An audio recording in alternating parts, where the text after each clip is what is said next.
Salut à toi! Dans cette vidéo, on va parler d'une espèce de fourmi vivant dans le Sahara. Et comme tu le sais peut-être, dans ce désert, il peut y faire très chaud. Enfin chaud, ça dépend pour qui, car ce n'est pas le cas pour notre insecte. En fait, grâce à ses poils, cette espèce de fourmi est capable de survivre à des températures pouvant dépasser les 50 degrés. Et dans cette vidéo, on va découvrir ça un petit peu plus en détail.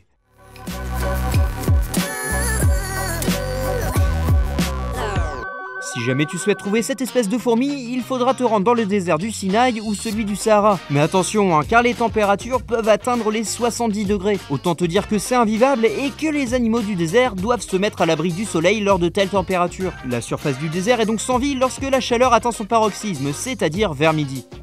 Enfin, sans vie, ça serait parler trop vite, car si les lézards ou autres prédateurs sont cachés, les fourmis quant à elles deviennent pendant quelques heures les reines du désert. Et comme aucun prédateur ne pointe son nez, nos insectes peuvent partir tranquillement à la recherche de créatures ayant succombé aux températures trop importantes. Mais comment ça se fait que seules cette espèce de fourmis puissent s'exposer à cette chaleur? En fait, ces insectes se sont adaptés à leur milieu. Ces fourmis ont par exemple des pattes plus longues que leurs congénères, ce qui permet de les tenir plus éloignés du sable chaud. Ça leur permet également de courir plus vite et par la même occasion de passer moins de temps à l'extérieur. Elles vont aussi produire des protéines quand elles vont sortir de leur nid afin de résister à la chaleur soudaine.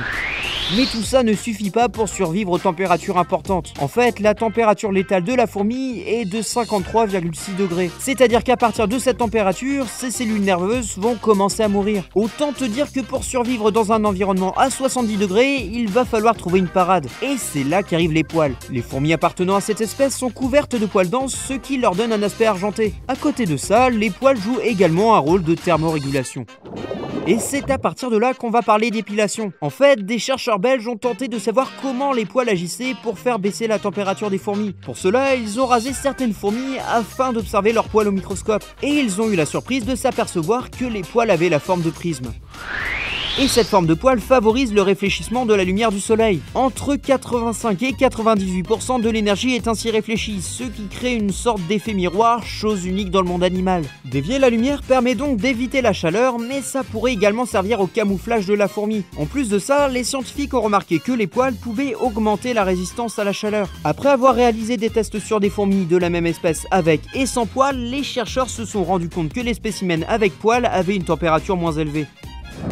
Grâce à toutes ces techniques, les fourmis peuvent donc garder une température corporelle proche des 50 degrés, c'est-à-dire juste en dessous de leur température létale qui est de 53,6 degrés. Par contre, pour le moment, les chercheurs n'ont rien tiré d'utile de cette expérience. Malgré le côté insolite de celle-ci, aucune innovation pour aider l'homme à lutter contre la chaleur n'a été publiée. Mais bon, c'est toujours drôle de savoir que des fourmis ont été épilées pour la science. Merci d'avoir regardé cette vidéo. N'hésite surtout pas à laisser un petit j'aime, ça serait super. Sinon, tu peux me rejoindre sur les réseaux sociaux, j'y laisse des avant-premières. Et sur ce, à bientôt.